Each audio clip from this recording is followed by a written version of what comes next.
Hello and welcome. It's 10 a.m. on Monday, the 7th of July. You're tuned into our mid-morning newscast here on ARIRANG TV. Let's take a look at what's making the headlines. This year's Asian Games in Incheon will have an extra touch of glamour as North Korea says it will send a cheering squad to the South Korean city in a move that could improve inter-Korean relations. President Park Geun-hye will meet with the floor leaders of rival political parties this week to urge them to pass pending bills and settle unresolved issues. Plus, Japanese Prime Minister Shinzo Abe says he'll create a ministerial post to help realize his government's new security policy. The new minister will be in charge of overseeing the legislative changes needed to broaden the military's role. But our top story this morning, North Korea says it'll send a cheering squad to this year's Asian Games that will take place in South Korea's port city of Incheon from mid-September. All eyes are now on whether the move will improve inter-Korean relations. Hwang Ji-hye reports. It seems like North Korea is once again reaching out to South Korea. In a government announcement Monday, the North said it will send a cheering squad to the upcoming 17th Asian Games that will take place in Incheon, a port city in western South Korea. The North said it'll send the squad along with its athletes to improve inter-Korean relations and help create the mood for further exchanges between the two Koreas. It added the move shows Pyongyang's commitment to unification within the nation and on the global stage. If all goes to plan, it would be the fourth time for the North to send a cheering squad to a sporting event in South Korea. The last time the squad visited was 9 years ago during the 2005 Asian Athletics Championships, also held in Incheon. Officials at Seoul's Unification Ministry say there's no reason to turn down Pyongyang's latest move as the Incheon Asian Games proceed according to international practices. Aside from the cheering squad, the North's announcement also said the two Koreas should put an end to reckless confrontation and open a new chapter of reconciliation. In May, the North said it would send 150 athletes to the Asian Games, which run from September 19th to October 4th. Pundits expect North Korea's participation to raise global awareness of the Games and help to improve inter-Korean relations. Hwang Ji-hye, ARIRANG News. Now, President Park Geun-hye will meet floor leaders of rival political parties later this week for the first meeting of its kind since President Park took office in February last year. The ruling Saenuri Party and the main opposition New Politics Alliance for Democracy have set the date, and it will likely take place on Thursday. President Park is expected to call for bipartisan cooperation to pass pending bills, like the government reorganization proposal drawn up following the deadly Sewol-ho ferry disaster. In April, she will also push for passing bills aimed at increasing social welfare and getting rid of excessive business regulations. The opposition party, on the other hand, plans to deliver its stance on the president's recent cabinet shake-up, which raised controversy over some of the nominees' alleged ethical lapses. Chinese media outlets have praised the outcome of the two-day state visit to South Korea by Chinese President Xi Jinping that wrapped up late last week, saying it improved bilateral relations between the two countries. The state-run People's Daily devoted the front 2 pages of its Saturday edition to President Xi's visit, which is very rare for the Daily. It covered all of the Chinese leader's visit, including his address to students at Seoul National University and a bilateral economic and trade forum he attended. Xinhua news agency also positively appraised President Xi's visit. It said the visit has ushered in a new era that, quote, warmed politics, pushing the economically strategic partnership to new heights. It also said the two sides reached an important consensus to promote the denuclearization of the Korean peninsula. Now, Japanese Prime Minister Shinzo Abe has begun taking action following the announcement last week to approve a new constitutional reinterpretation that would allow the right to exercise collective self-defense, which essentially means Japan can come to the military aid of a friendly nation under attack. However, the next steps are unlikely to be smooth sailing, as our Son Jung-in reports. Japanese Prime Minister Shinzo Abe has started to take follow-up steps after his decision to reinterpret the country's pacifist constitution to legally permit Japan to engage in collective self-defense. Speaking to reporters Sunday, Abe said he plans to create a new ministerial post which will be in charge of national security legislation to broaden the scope of the self-defense forces' activities. Abe said he would name the minister who will be a person well-versed in security issues to prepare for the large-scale legal revisions during a planned cabinet reshuffle in early September. However, Abe is facing a number of problems. First, his cabinet's approval rating slipped below 48% after his decision last week. In polls conducted by Japan's media outlets, Abe's own approval rating stood at 47.8% in early July, down from 57% in June. It's the first time his rating has slipped below 50% since December. In addition, a lawsuit over the cabinet's decision is expected to be filed by a mayor in Mie Prefecture. Matsusaka Mayor Mitsushige Yamanaka says the move is unconstitutional. He has vowed to call on lawmakers, the heads of other municipalities, and the general public to join his initiative to promote pacifism. Son Jung-in, ARIRANG News. The top U.S. diplomat for East Asia says Japan will continue to play its part in international efforts to denuclearize North Korea, this despite its recent thawing of relations somewhat with Pyongyang. In an interview with the Japanese daily Asahi Shimbun over the weekend, U.S. Assistant Secretary of State for East Asian and Pacific Affairs Daniel Russell said Washington believes Japan will pursue its talks with North Korea over the abductee issue in a way that is responsible towards its partners in the denuclearization effort. Tokyo recently announced it would ease some sanctions on the North in return for Pyongyang reinvestigating the abductions of Japanese citizens in the 1970s and 80s. Some watchers had raised concerns this kind of bilateral cooperation could undermine the position of the other member states of the six-party talks to resolve North Korea's missile and nuclear issues. Now, North Korea's young leader, Kim Jong-un, is always trying various methods to keep his military in line. Some of the new ones include holding swimming matches for senior officers to holding frequent military shake-ups. Hwang Ji-hye reports. It takes more than just military might to stay in the top tier of the North Korean Navy. What else does it take? Swimming skills, apparently. Recent photos released by the state-run Korean Central News Agency show North Korean leader Kim Jong-un watching some 20 Navy officers in their 50s and 60s display their loyalty through a 10-kilometer swimming drill. Our dear Supreme Commander said that in order for the whole military to fight well, commanders need to become fighters themselves. The rare swimming competition, which continued throughout the night, is the latest in a series of efforts by Kim to tighten his grip over senior military officers. Kim recently launched a campaign to strengthen the discipline of high-ranking officers. In March, he looked on as Army officers carried out shooting drills, and in May, he ordered 67-year-old Vice Chief of the Army's General Staff to fly a fighter jet.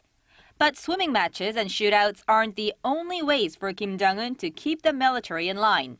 Kim is known for his frequent replacement of officers, with the most recent being of People's Armed Forces Minister Chang Dong-nam, which experts say leaves no one with a sense of security in their position. Hwang Ji-hye, ARIRANG News.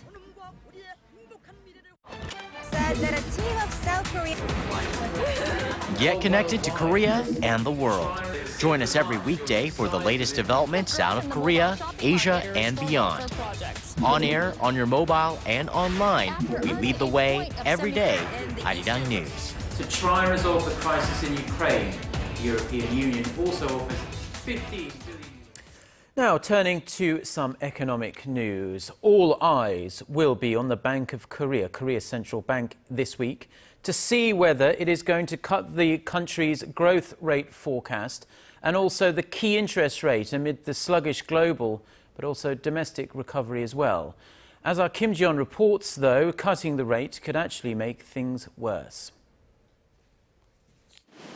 The Bank of Korea is expected to slash the country's growth rate forecast by up to 0.2 percentage point to 3.8 or 3.9% this Friday.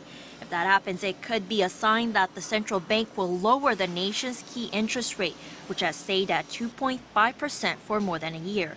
This comes as major financial institutions like the International Monetary Fund are expected to cut their growth projections for the global economy from the current 3.6%. A move like that would be sure to affect the export-driven Korean economy, which is struggling amid a slow economic recovery in the U.S. and sluggish domestic consumption following the Seoul ferry incident. Korea's mining and manufacturing industry shrank by 2.7% in May from the previous month, the sharpest reduction since December 2008. However, some say cutting the interest rate now could actually send the ominous message about the Korean economy. An analyst from Hanyang Securities told KBS News that the Korean central bank should cut the interest rate at least twice to boost liquidity in the nation's economy. The analyst said that if the Bank of Korea were to cut the interest rate to 2%, the rate during the global financial crisis, it could prompt major participants in the Korean economy to save capital rather than expand their investments. This is the opposite of what the Korean government wants them to do. And this is why the world's top investment banks and local financial institutions think the Bank of Korea will want to keep the interest rate the same until the end of the year. And some, including Barclays and Morgan Stanley, have even predicted the central bank will actually raise the interest rate in the third or fourth quarter. Kim Ji-yeon, ARIRANG News. Korea could soon see a rise in outbound shipments of rice to China. The Agriculture Ministry said Sunday that it will be willing to increase rice exports to China once it has settled the matter of tariffs for rice imports to Korea. The ministry said it is still working to set the tariffs for rice imports amid larger efforts to solidify its position on rice market liberalization. China currently only allows some imports of Korean rice, citing a continuation of testing for pests and disease. Korea was allowed to delay the opening of its rice market under an agreement with the World Trade Organization that is set to expire at the end of this year. Now, in some health-related news, noise-induced hearing loss is becoming much more prevalent here in Korea. Now, there have been some discoveries and advances that have increased our understanding of this kind of hearing loss, but an effective cure has yet to be developed. But researchers here in Korea say they may have an answer. Our Kim Min-ji reports. Lee Chang-gon has worked in an engine room for over 30 years, something that has had a definite effect on his hearing. He complains of his ears ringing and he cannot make out little sounds. I feel slightly deaf. It also feels like there's something in my ear. I can't hear quiet noises. He has been diagnosed with noise-induced hearing loss, a condition where cilia inside the ear becomes damaged and cannot pick up sound. And with more and more people listening to music through earphones, the number of younger patients, those from 10 to 19 years of age with a hearing impairment, has jumped nearly 30% in just 5 years. Making matters worse, once the symptoms start, it may be too late. Noise-induced hearing loss refers to a condition when the functions of the cochlea deteriorate. Once it's damaged, it's hard to recover. However, local researchers have found that a substance used in asthma medication may help. In this experiment, the researchers exposed a mouse to 112 decibels of noise for 3 hours and observed changes in its cilia. They found that an infectious substance that causes asthma becomes active when exposed to noise and increases the number of enzymes that damage the cilia. The researchers then injected asthma medication into the mouse and found that the damage to the cilia was minimized.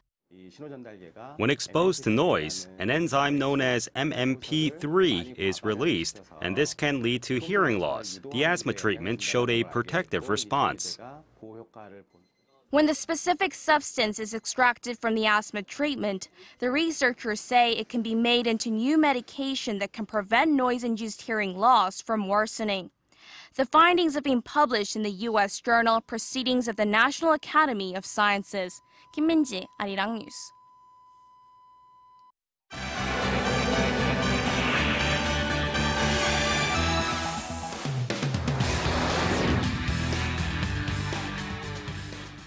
Time now for a look through the international headlines we're following on this Monday morning. For that, we turn to our Eunice Kim, standing by at the news center. Good morning to you, Eunice. Good morning, Mark.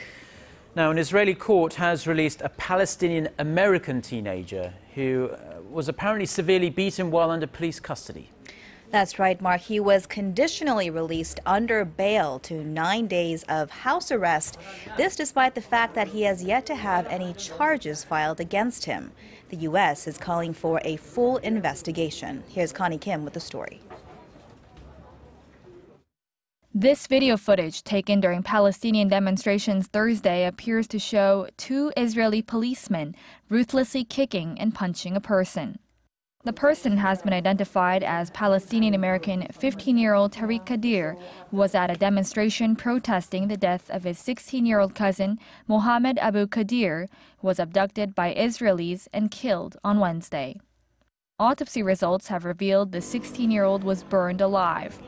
He is believed to have been the victim of a revenge killing for 3 murdered Israeli teenagers whose bodies were found June 30th.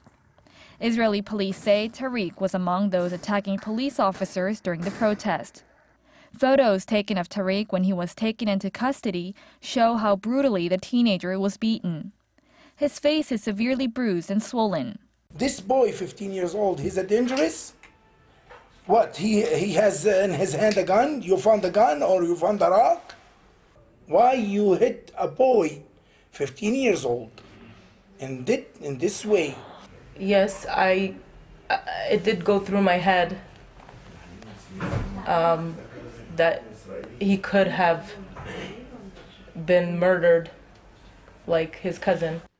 The U.S. State Department has called for a swift investigation into the incident, saying it is profoundly troubled by reports a teen was beaten while in police custody and condemning any excessive use of force.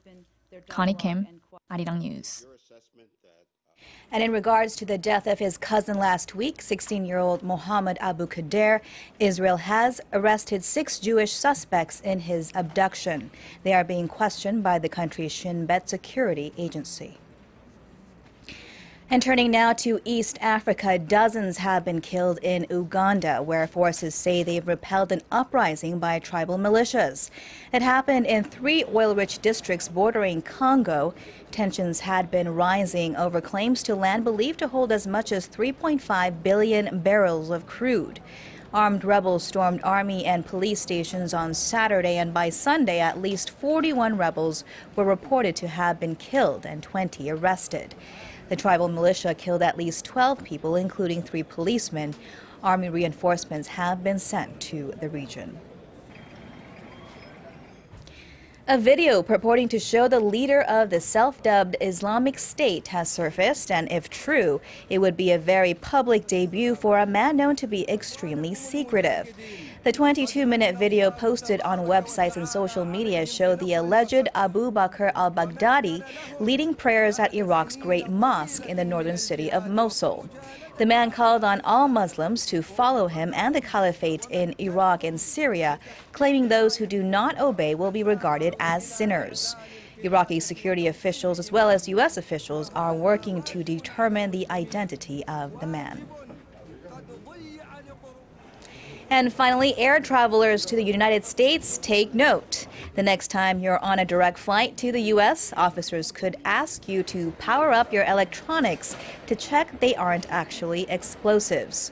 New airport screening guidelines released by the U.S. Transportation Security Administration warn that devices that do not turn on won't be allowed on board, and the traveler could be subject to more screening.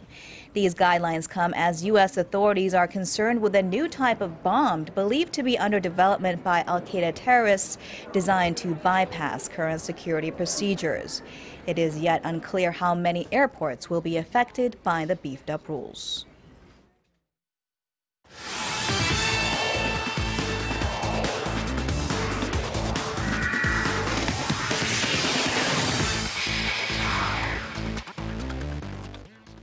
And a good Monday morning to you all as we kick things off in the K-League Classic as the season resumed after the World Cup. And on Sunday, Sangju pulled off a 2-1 victory over Incheon United. So let's take a look at the highlights between Ulsan Hyundai Tigers and Seongnam FC.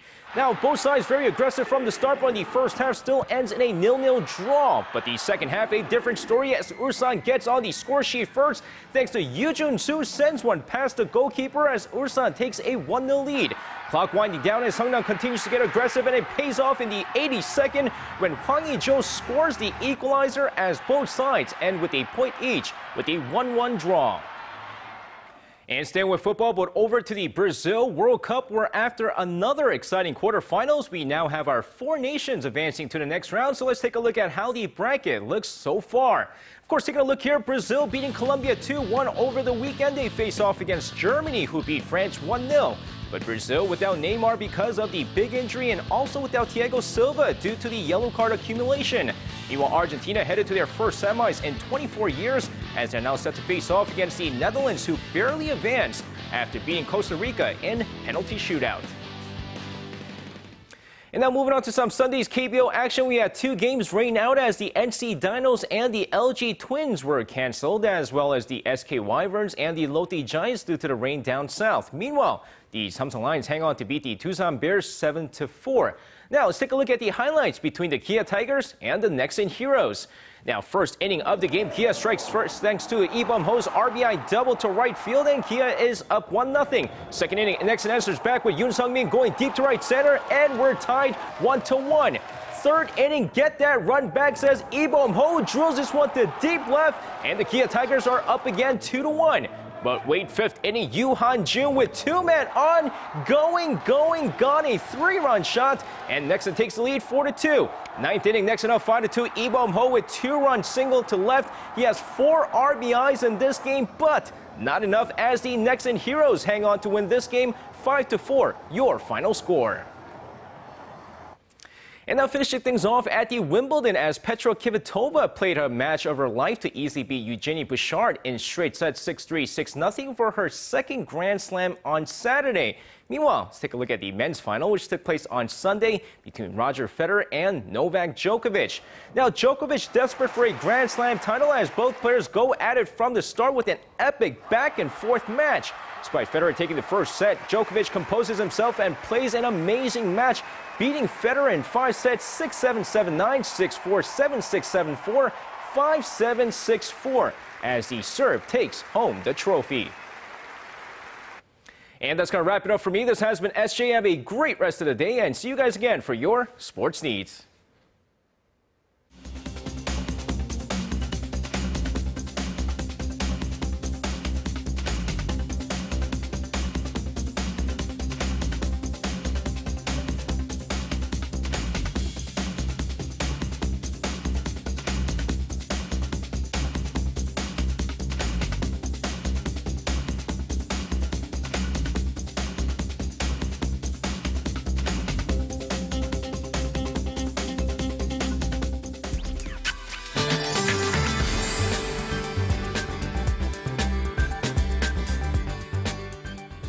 Well, today will be a hot and humid day for upper regions. It will be hotter than yesterday, so be sure to have items to keep you cool in hot weather. And the whole nation will not have to worry about the monsoon rain this week. So for today, we can expect to have a good amount of sunshine, while the southern provinces will see clouds hanging around throughout the day. And it seems like powerful tropical cyclone Typhoon Noguri is estimated to impact Kyushu, Japan within the next 2 days. Korean Peninsula, especially regions down south, should be affected by it. And Jeju will notice strong winds and high waves this afternoon. So please do keep that in mind. And let's take a closer look at the readings for today. The high in the capital will rise to 32, while Daegu and Gwangju will have a daily high of 28, and Busan should make it to 26 this afternoon. And for other regions, down on Jeju and Daejeon should see a high of 26 and 30, and Dokdo will reach 25. And the weather outlook for here in Seoul, mix of sun and clouds are in store this week, and temperatures will be hovering 30 degrees Celsius. Well, that's all from me at this hour, and hope you have a wonderful start to the day.